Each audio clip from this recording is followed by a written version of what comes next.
On June 19th, fulfilling a campaign promise made as early as Lincoln's Peoria speech in October 1854.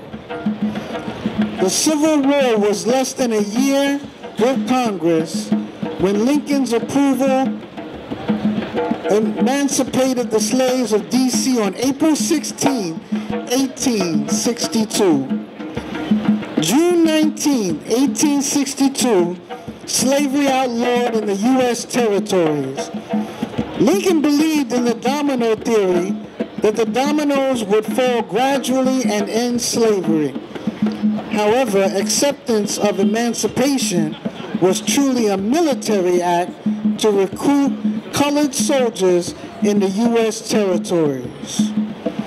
It was clear Emancipation Proclamation was issued on January 1st, 1863, but slavery had not yet completely ended in all the U.S. territories. The Pennsylvania Abolitionist Society enforced the emancipation of Lincoln's order to build Camp William Penn and recruit tens of thousands of colored soldiers for the Union Army.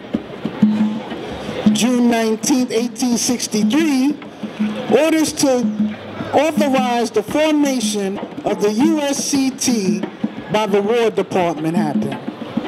The Union Army was threatened with thousands of soldier desertions, while the threat of re-enslavement was a cloud hanging over the heads of every colored person if the Confederacy should win the war. Who best to face the threat and the willingness to fight against slavery than the U.S. colored troops themselves? General Gordon Granger, a cavalry officer, promoted his fight to capture Mobile, Alabama at the close of the war in the South, which included USCT soldiers from Florida. However, the official record does not reveal exactly how Granger and his horse got from Mobile, Alabama to Galveston, nor who traveled with him. No record showed if it was by land or by sea. The record does show General Granger was among the first Union soldiers to arrive in Galveston, Texas on June 18, 1865. Two ships, the Wilmington and the William Kennedy, contracted at City Point, Virginia for two regiments of the U.S. Colored Infantry, the 29th of Illinois and the 30 and 30th 1st of New York, now Union League, on the 25th of May, 1865 in City Point, Virginia, now Hopeful, Virginia. The soldiers had ordered to defend the U.S.-Mexico border against invasion by Ferdinand Maximilian Joseph Maria, Emperor of Mexico. Those two units were originally dispatched to land at Brownsville, Texas, but due to inclement weather, they were forced to land in a safe harbor at Galveston, Texas on June 18th. General Granger and two armed units of colored soldiers enforced the announcement of the reading of General Order No. 3 that was issued in Galveston, Texas. There are significant historical information gaps in just what took place in Galveston, Texas. However, for all enslaved persons in the Southwest, sparked the first celebration of Juneteenth, Freedom Day was on the 19th of June, 1865. On June 19, 1866, the U.S. treaty ended slavery for those who were enslaved by the 5 tribes of the Cherokee Nation of Oklahoma. Juneteenth continues. I bring up Deborah Oglawama. Okay, all right, yeah. And after I get finished reading, I'm going to bring up my sister from Street Corner Resources. She's in the house, Miss Aisha Saku. All right. They're out here, they're rallying against gun violence. I hate to even say that, but it's real. And we have to protect our children, our black men, our families, and this is why we're here. Okay, so I will continue on with the Juneteenth. From the beginning, President Lincoln made it clear the purpose of the Civil War was not to end slavery, but the preservation of the Union soldiers, okay? It was all about the soldiers. It was all about the war. Lincoln issued the Emancipation Proclamation during the 3rd year of a bloody Civil War and used a strategy decision to crush the Southern military, okay? The Southern military, because Mexico was creeping back across the border to reclaim their land that was rightfully theirs before we got here. The decree proclaimed that the freedom of slaves in the 10th Confederate States, and it's still in rebellion, but not in the 5 states, remained loyal to the Union.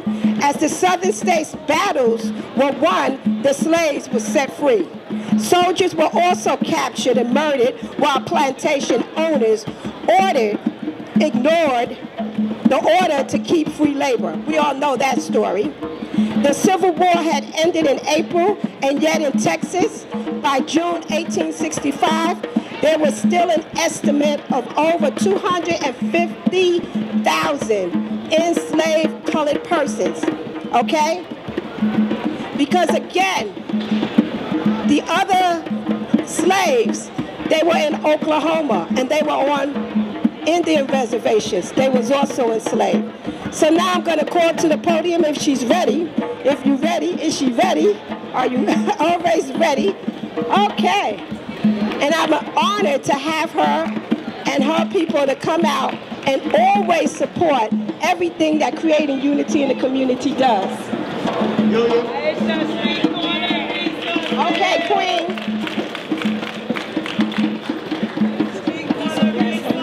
Good to see you.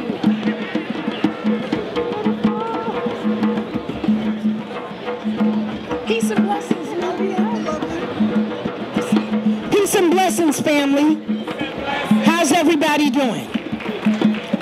You know, I guess I'll start where I started with Juneteenth. So somewhere around 1975 for me, I went to school, freshman year, Florida A&M University, and probably after being on campus for a while, they were having a pre-Juneteenth celebration.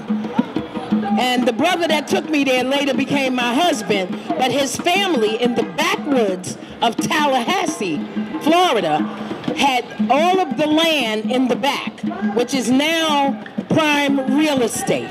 But it was junk land that was given to that family as gifts when they were what was called serfs, who were the residue or the residual of the slaves who once worked and farmed the surrounding land. So when it was holidays, they would give you or your family for working so hard for almost nothing, because you were really still a slave during that time. They would give you a gift of a little piece of swamp land. And it was the land that nobody wanted, and you couldn't grow a crop, and you couldn't build a house on it. Right now, there sits several housing developments on that same land, because the power of the family was that we are going to do landfill And all of this is connected to Juneteenth, because this is how a community worked. They took all of those pieces of land that were all connected, let everybody fill the land with certain things, and now that land is prime real estate in Tallahassee, Florida, and every family member owns a house. So every year they would celebrate Juneteenth in the backwoods, and there would always be this encouragement of fill the land so we'll have a place for everybody to live. And there were those who could see the vision and those who were the naysayers that said, oh, there's never going to be a house here. So what did I tell you? It's prime real estate. Everyone owns a house. So I'll just say that. So Juneteenth for us, what is it for us? It is that. It is being able to see the vision past your personal need, past your lack of growth or past your growth. That Juneteenth is the coming together of us in a spiritual way for the common good despite ourselves. Despite ourselves. We have a mission. So during the time of Juneteenth, when the slaves first heard, some heard and some didn't. Am I right? Galveston, Texas, they heard first. Tallahassee, Florida, they heard later. Right? In other parts of the South. And the thing was, there were some who looked like us, who were formerly enslaved, that didn't want the other slaves to know. So there's a lesson in this. Freedom should be for everyone. For everyone. Ain't about like. It's because we need to be free. Right? And so during Juneteenth, it was encouraged that we begin to encourage and nurture our families, come together, support freedom for each other, freedom for our community, working together to create stronger and better community, build homes, build organizations, build agencies, build our politicians and our young people so that they won't ever be enslaved again. See, we have to be careful. Freedom ain't free. Freedom ain't free. You cut down the tree, you burn down the house, you become incarcerated in your own spirit and mind and in your community. But if you build and you bring something to the table, our freedom begins to expand. Our children have hope. So we can't get in a hopeless place. We must stay in a place where we spread hope in our community, possibility in our community, the possibility of living greater and better. So with Juneteenth, I'm going to challenge each and every soul, and you all look so beautiful. I'm looking at each and every person with their garments on and all of that. You all look so beautiful. I'm just going to challenge you all to do something, not to take away, because that's easy. That's for the uncourageous. It takes more to say, even though I don't like X, Y, and Z, I'm going to build this village stronger. Somebody say, I commit.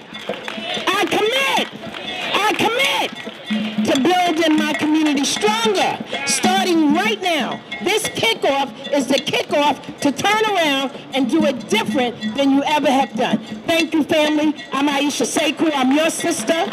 I'm available. I'm the CEO and founder of Street Corner Resources, and plenty of you in this audience have supported my organization and my efforts, and I thank you. I thank my staff, the mighty Speak Peace Forward team, and our young people, the I Am Peace movement, and Sister Deborah, thank you so much for having this event. Thank you, Nubia. Peace and blessings.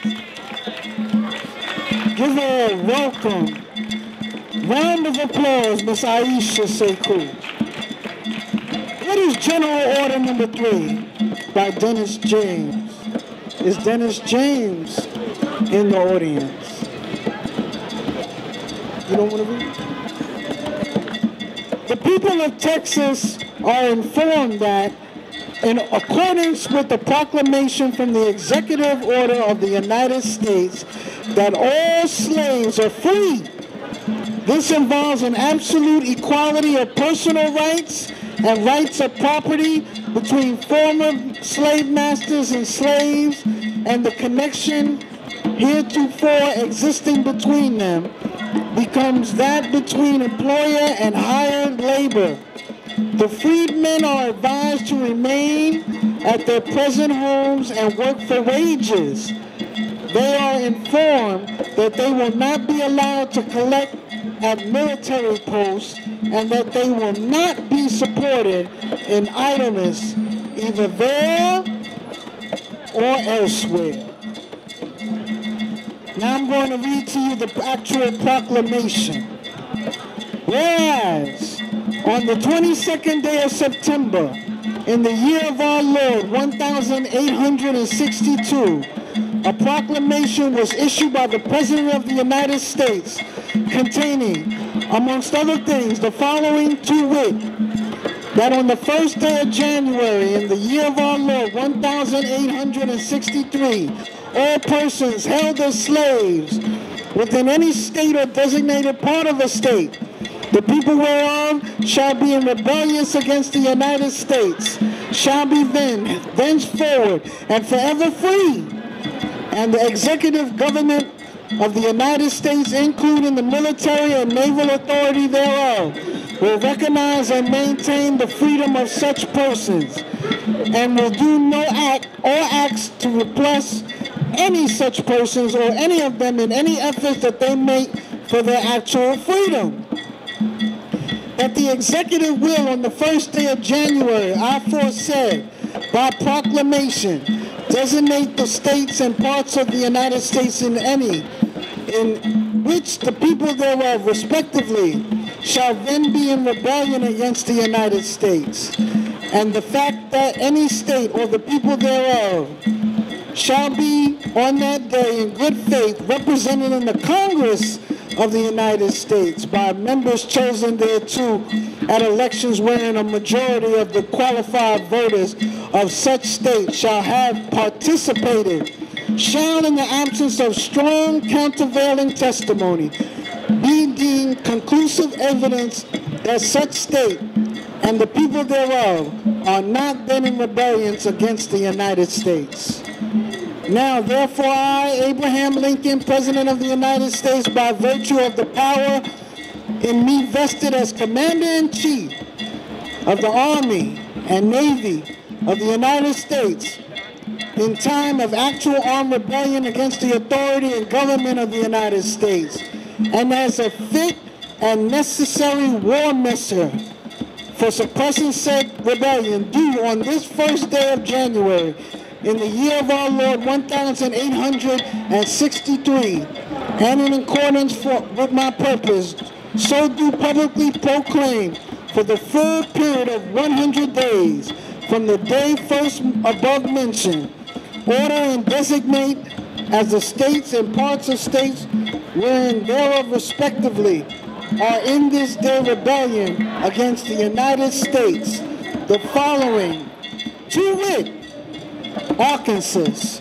Texas, Louisiana, except the parishes of St. Bernard, Plaquemines, Jefferson, St. John, St. Charles, St. James, Assumption, Terrebonne, Lefautre, St. Mary, St. Martin, and Orleans, including the city of New Orleans, Mississippi, Alabama, Florida, Georgia, South Carolina, North Carolina, and Virginia, except the 4 counties designated as West Virginia, and also the counties of Berkeley, Accomack, Northampton, Elizabeth City, York, Princess Anne, and Norfolk, including the cities of Norfolk and Portsmouth, and which accepted parts are for the present left precisely as if this proclamation were not issued.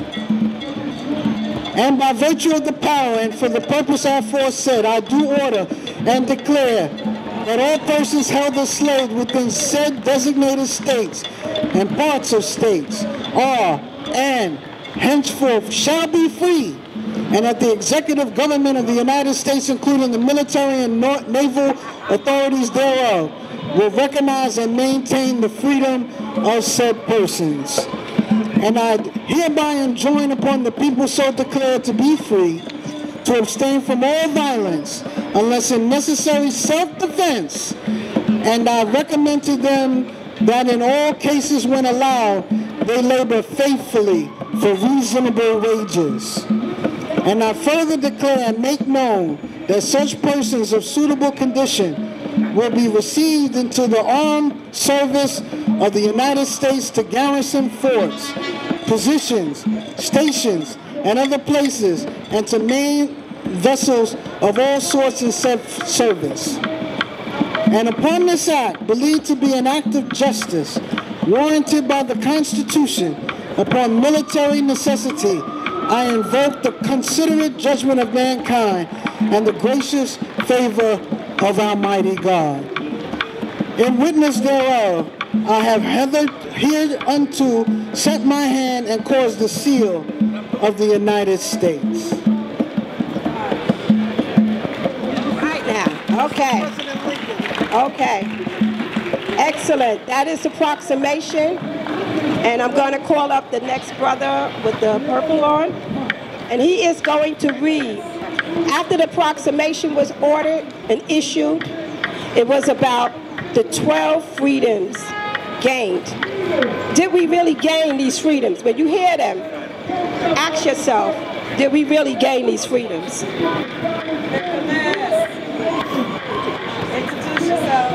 Good afternoon. Welcome to Juneteenth celebration. I'm Nicholas III, CEO of Kingdom Theater of New York City. The 12 freedoms gained were to birth and name your children, to create, to dress, to know and preserve your history, to marry and have a family, to serve in the military, to vote, legislate, and govern, to own and do business, to grow food, to read and write, to travel, and to worship. Let's give everybody a hand clap for coming out. Thank you. Give them a round of applause. Those are the 12 freedoms gained. This is all history. Now we're going to bring up to the podium, and I want a warm welcome and round of applause for author and poet Florence Mills.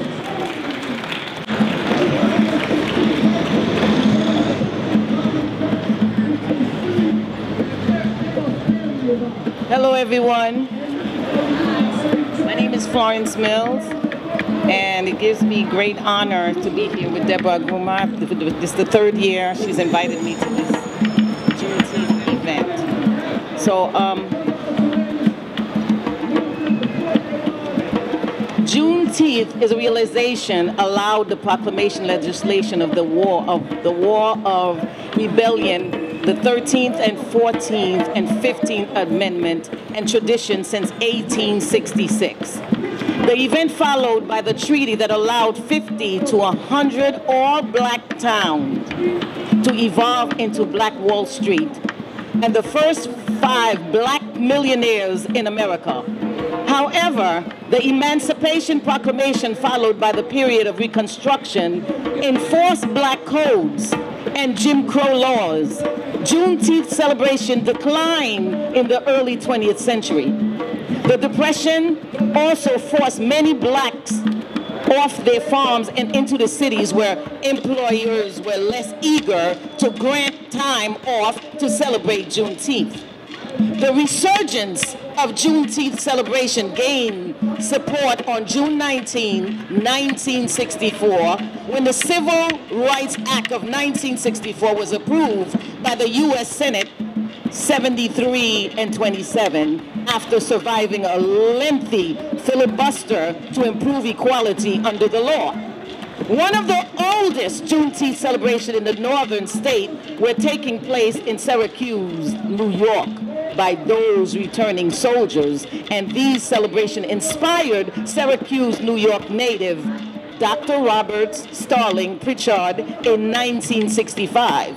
He explained Black History Week into Black History Month. In 1968, Juneteenth received a strong resurgence through the Poor People's Campaign Solidarity Day, which was the march to Washington, D.C. Reverend Ralph Abernathy called for equality of educational opportunity for people of all races, creed, economic levels, and profession to come to Washington to show support for the poor. Many of these attendees returned home, initiated Juneteenth celebration in communities previously absent from such activity. In 1994, the era of modern Juneteenth movement began, when a group of Juneteenth leaders from across the country gathered in New Orleans, LA, Christian Unity Baptist Church, Reverend Dwight Webster, pastor, to work for greater national recognition of Juneteenth. The historic meeting was convened by Reverend John Mosley, director of the New Orleans Juneteenth Freedom Celebration. Several national Juneteenth organizations were ignited from the historic gathering, including the National Juneteenth Observation Foundation, known as NJOP. Shortly prior to this gathering, Juneteenth America Inc., JAI, was born. Was founded in John Thompson, who organized the first National Juneteenth Convention and Expo, and the National Juneteenth Celebration Foundation, NJCF, founded by Ben Hath, the creator of the National Juneteenth flag. In 1997, through the leadership of Lula Briggs Galloway, president of the NAJL, and Reverend Ronald V. Myers, senior MD chairman of the NAJL, the U.S. Congress officially passed historic legislation recognizing as Juneteenth Independence Day in America. Reverend D. Myers returned to Washington, D.C. in the year 2000 to establish the annual Washington Juneteenth National Holiday Observance and begin the campaign to establish Juneteenth Independence Day as a national day of observance as NJOF chairman. Woo! Isn't that great? All right, ladies and gentlemen, it gives me great pleasure to, well, I'm like they said, I'm an author, and I wrote this book called Lost and I Found Me 2020. And in that book, which of course describe what happened in June 20, because I got sick and I decided I wanted to stay home for 2.5 years, and I came up with this book. The reason for this book is God gave it to me. The ancestors pushed me into it, so I'm going to give them thanks and praise. So the poem that I will be written for you is called Black and White. And I found out that a lot of our young ones, because of the computer errors, they're like machines. They do not know history. They do not know what really happened. Actually, history doesn't even know history because they don't tell it. Stolen legacy. So within this poem, I'm hoping that I can touch your soul and your mind and take you back to a journey, okay? That you will have a better understanding, especially our young ones, of what slavery was to a lot of us. So we're going to go into Black and White.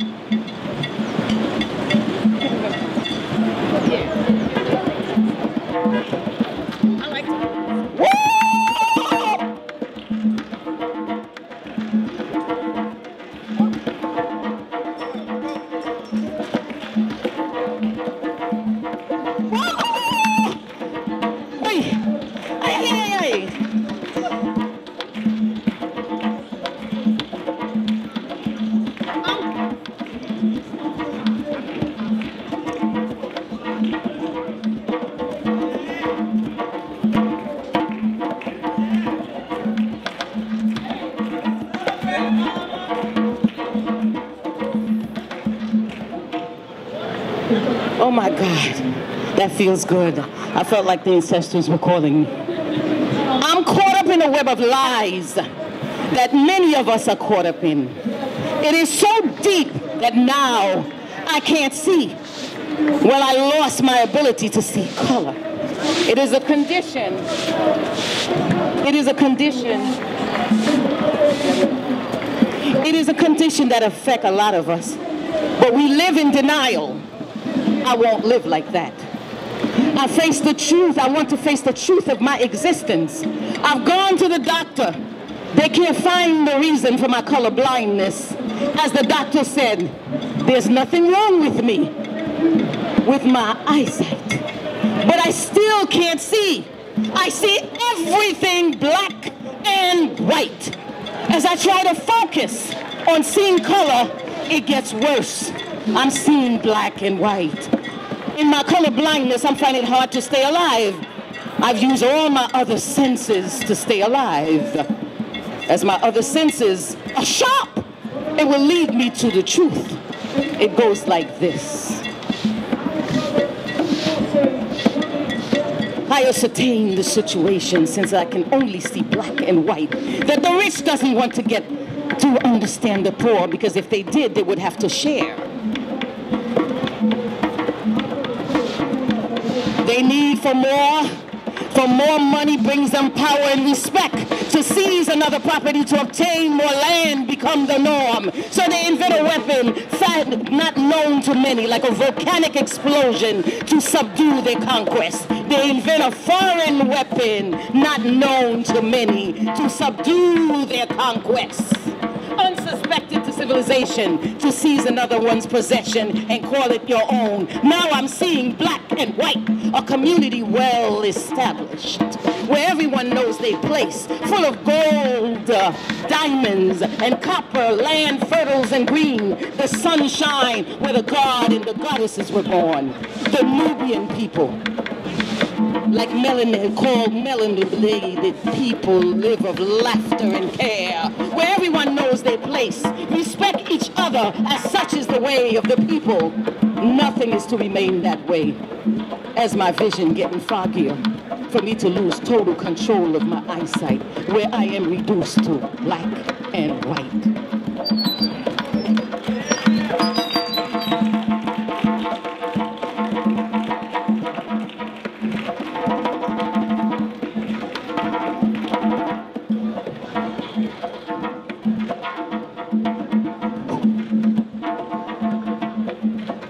So trust was the way of the universe, was to them. Not preparing for the world's greatest deception, the deception of opening doors to strangers who travel to a newfound land to marvel at its seven wonders of the world, its gazing beauty, the dark glistening of sun-soaked skin, to desire to put a flag on the ground and call it their own. They want it all, for they must conquer and own everything. But never have they seen the motherland. My vision of black and white. I'm trying to focus. They want it all. Wanted those melanated people to conquer and build their land, pretending love of them, to learn their secrets, and to introduce them to the big boom.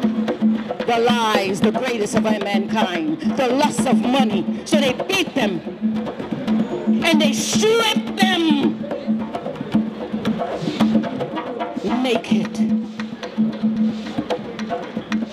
They're hoping it would be the beasts of labor, not the land. So now the land is divided in black and white. It has to do with class. Everything had to do with money. The root of all evil. Black and white. When one realized that they had laborer, that they could get laborer for free, work for little, no money, slavery was born. As the beast was born, we started seeing things black and white. Reason must be given why enslavement had to happen. Had to convince the world who needed a reason why another human being has to be whipped and beat and claim another human being property. Black and white television. I can't see the truth. I still can't see the truth. To claim inferiority to a race.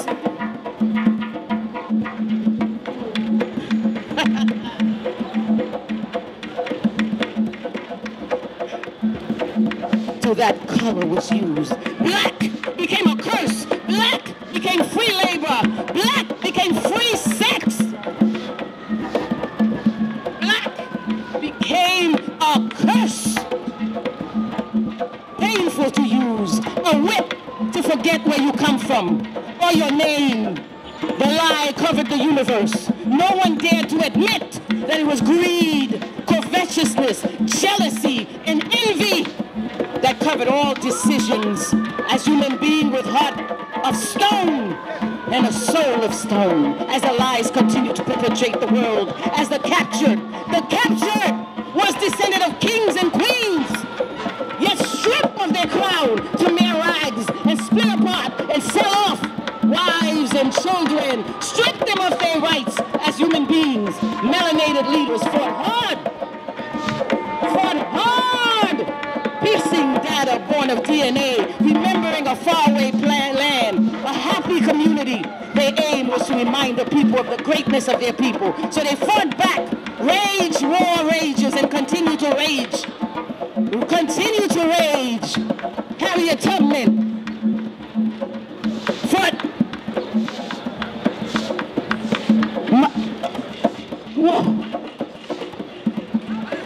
Leaders fought hard. Martin Luther King. Name one. Malcolm X. Marty Chavez. Scream out their names who fought back. Fought back. They fight. They fight. There is one race. There is one race. And it is the human race. And we are still fighting for our freedom. Chavez, Malcolm, Harriet, Martin, Medgar Evers, Nat Turner. Name them. Name your ancestors who fought hard. Toussaint Louverture in 1804. Name them. So, we are still fighting to free ourselves of black and white so I can see color. And my color blindness will be cured. Can't see color. I can't see color. I can't see color. I can't see color as long as there is racism. Black and white. Lost and Found 2020. Thank you.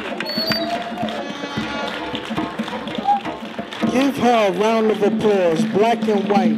Florence J. Mills. Pick up her book.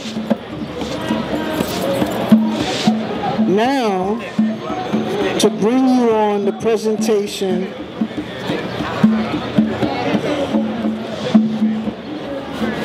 what is the Ma'afa, bring forth with a round of applause, speaking on what is the Ma'afa, Miss Yaz. Greetings, everyone. What is Ma'afa? The Ma'afa is a Kiswahili term for terrible occurrence or great disaster. It refers to the Black Holocaust when millions of Africans died during the journey of captivity from the west coast of Africa to the shores of America, known as the Middle Passage. Our ancestors died in the belly of slave ships or chose death by jumping into the sea rather than live in captivity. It is a remembrance of the thousands of African Americans lynched and murdered before and after the end of enslavement. This especially includes the Red Summer and the horrible lynching of Will Brown during the Omaha race riot of 1919, which included the Tulsa race riot of 1921, considered the worst domestic terrorist event in U.S. history. Beginning in the year 2000, the historic National Juneteenth Black Holocaust MAFA memorial service took place at Lincoln Park United Methodist Church, directly across from the Lincoln Park Emancipation Memorial and the nation's capital. In 2013, the service continued as the National Juneteenth MAFA Memorial Wreath-laying Ceremony and continues annually during the National Day of Reconciliation and Healing from the Legacy of Enslavement. The day is also recognized as the National Day of Remembrance of the MAFA in America and occurs each year on the 18th of June during the week of observance of Juneteenth in America. In 2014, the historic Omaha Juneteenth Marfa Memorial Reconciliation and Healing Prayer Service took place on the steps of Omaha City Hall during the week of observance of Juneteenth. Since the Emancipation Proclamation, Black economic progress is still waged in senseless killings. The federal government has not been able to protest or protect Black rights and stop white supremacy. The saturated acts of violence domestic terrorists have committed against Black individuals and communities continues to poison our country. A time to heal, a time to pray. Thank you. Give her a round of applause. In 2013, the service continued with the National Juneteenth Mayafa Memorial Wreath Ceremony. The ceremonies continue annually, and the National Reconciliation of Healing from the Legacy of the Enslavement. The days also recognize the National Day of Remembrance. The Mayafa in America occurs each year on the 18th of June during the Week of Observance in America. In 2014, the historical Omaha Juneteenth Mayafa Memorial Reconciliation and Healing Prayers in a place in the steps of Oklahoma City during the week of observance of Juneteenth. Since the Emancipation Proclamation, Black economic progress is still waged in senseless killings. The federal government has not been able to protect Black rights and stop, I think we said that, white supremacy and the saturation of violence and terrorists has committed against Blacks. So, with that being said, I'm going to call up the next brother, Salim, for you to continue going on. So we was a little bit, you okay? You have some water? Okay. The sun is hot, the sun is hot, okay? Okay. Good afternoon, everyone. Ashe, assalamu alaikum. My name is Salim Estes, and I am a native New Yorker, VIA Harlem, and the Bronx. I'm continuing this legacy. I thank everybody who came up here and shared their experience, their wisdom, their strength, and their courage. And I'm here to continue that legacy, and I'm a proud member of just being a part of this life that we live right now. I don't want to give it no name, but I'm just proud to be a part of it. And I thank all the ladies who came up here, because y'all showed me some strength beyond. And I appreciate y'all, I thank y'all, and God bless all of us. And give yourselves a hand for coming out. The National Black Evangelical Association, founder and chairman of the National Juneteenth Christian Leadership Council, president of the American Pain Institute, and president of Black Doctors Matter. In April, Reverend Myers traveled to Washington, D.C.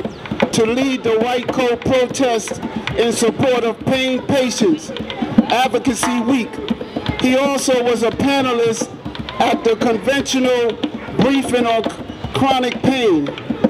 He introduced Juneteenth observance to 43 states in the District of Columbia. Reverend Myers' vision became a reality on June 17, 2021, as President Joe Biden signed the Juneteenth National Independence Day legislation with NJOF board member Ms. Opal Lee at the table. History of the Juneteenth flag, Esther P. Seabrook. The Juneteenth flag was created by the NJOF, Massachusetts Juneteenth State Director and founder of the National Juneteenth Celebration Foundation, Ben Haig, in 1997. The flag underwent a revision in the year 2000. The symbols were a deliberate process so that all Americans can recognize American freedom in African American history. The banner with a bursting star in the middle is a symbolic representation of the end of slavery in the United States. The white star in the center of the flag has a dual meaning.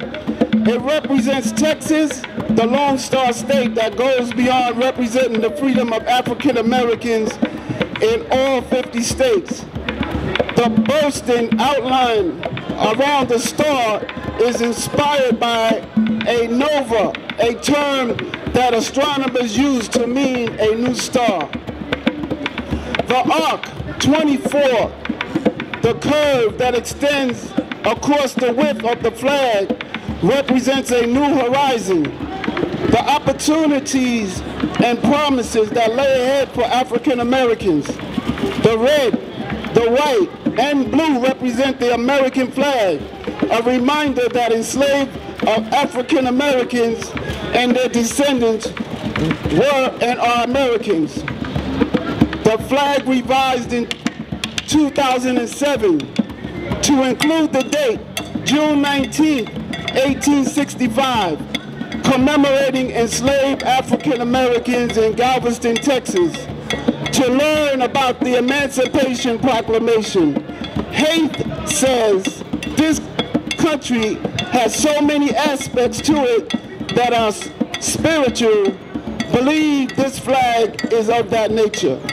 It presents modern day design. Its present modern day design did not stop the spearheading of the historic first Juneteenth flag raising ceremony at the Dillaway Thomas House at the Roxbury Heritage Park in Boston, Massachusetts. The tradition of raising the Juneteenth flag has grown today as a reminder for all African Americans are still fighting for equality and justice. Haith said those colors symbolize the continuous commitment of people in the United States to do better, to live up to the American ideal of liberty and justice for all. The Juneteenth flag raising ceremonies have taken place not only in June, but in communities across the nation all year round. Applause. It's not easy. It's not easy. So the next speaker I'm going to have is Esther Cookie Seabrook.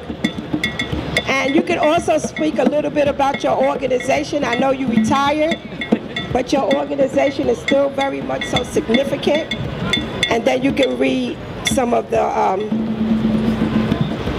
bill, and then we'll be closing out.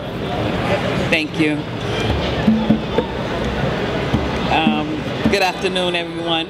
My name is Esther Seabrook. I bring you greetings from my organization, Blacks in Government, which is based in Washington, D.C., although I am a board of director for Region 2, which is New York, New Jersey, Puerto Rico, and the Virgin Islands.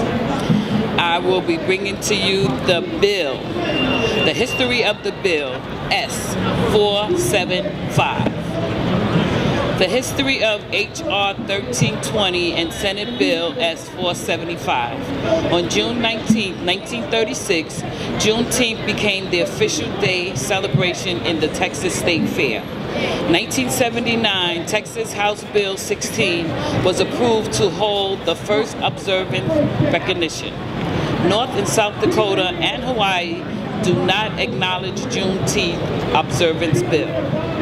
As of February 25th, 2021, 160 out of 435 congressional members have signed H.R. 1320 and Senate Bill S475 to amend Title V, the United States Code, to establish Juneteenth Independence Day as a federal holiday. As of June 16, 2021, Senators Edward J. Markey, Democrat from Massachusetts, Senator Tina Smith, Democrat from Minnesota, Senator John Cornyn, Republican from Texas, Representative Sheila Jackson Lee, Texas, the 18th District, and Steve Williams, President of the National Juneteenth Observance Foundation, held a press conference on Wednesday, June 16, 2021, to celebrate the unanimous passage of their legislation, the Juneteenth National Independence Day Act, to make Juneteenth a national holiday. Then on June 17, 2021, U.S. President Joe Biden and Vice President Kamala Harris and members of Congress to amend Title V, United States Code, to establish Juneteenth Independence Day as a federal holiday and for other purposes. Thank you. Applause. Okay, I just would like to acknowledge, are there any elected officials in the House?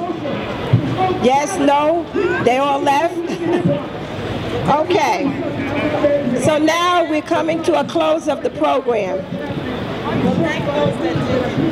So all of those, right, that have came out and shared, so we're now getting ready to raise the flag.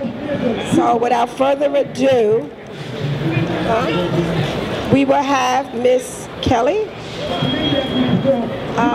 She has been so graciously at the last minute to come and actually sing the Black National Anthem and the Star Spangled Banner. Isn't that a beautiful thing? Star Spangled Banner.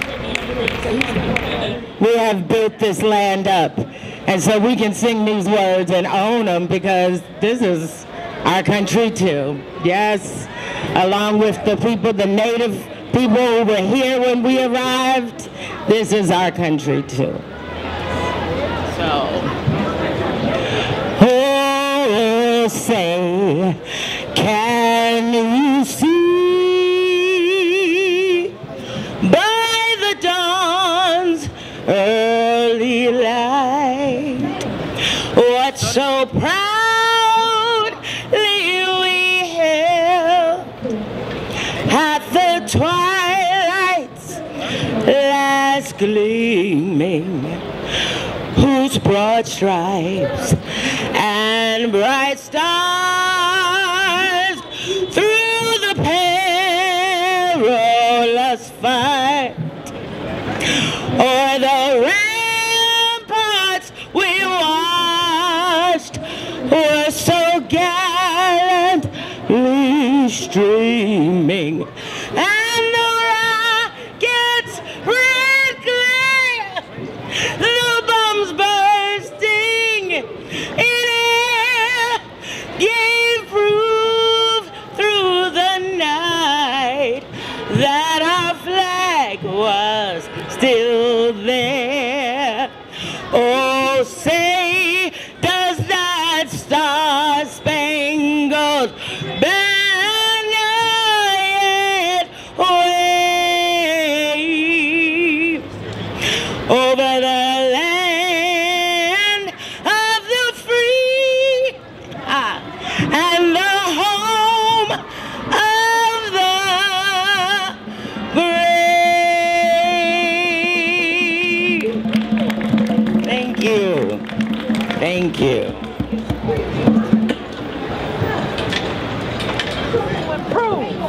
To empower, to uplift, to continue our legacy as a people. With this, we raise the flag for Juneteenth. We will never, ever forget our ancestors, those who came before us.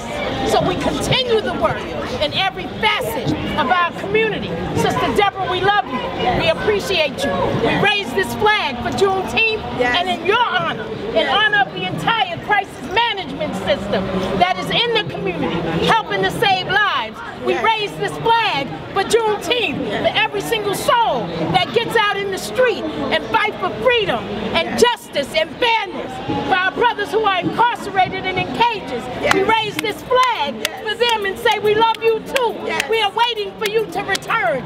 We raise this flag for Juneteenth, for everyone who represents kids, our households out here to embody the spirit of freedom, that we can really be free if only we unite as a people to improve.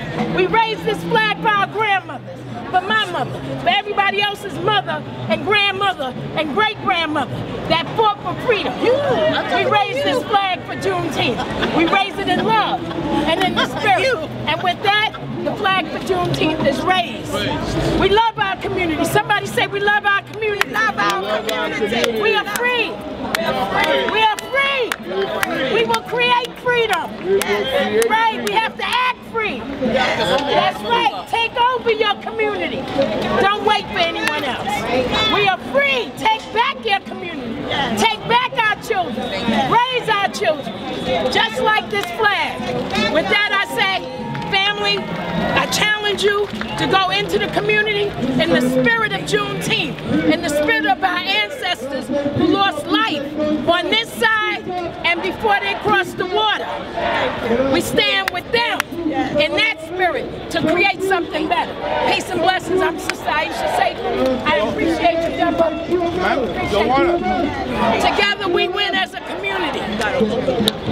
They got it. My brother. Hey, y'all.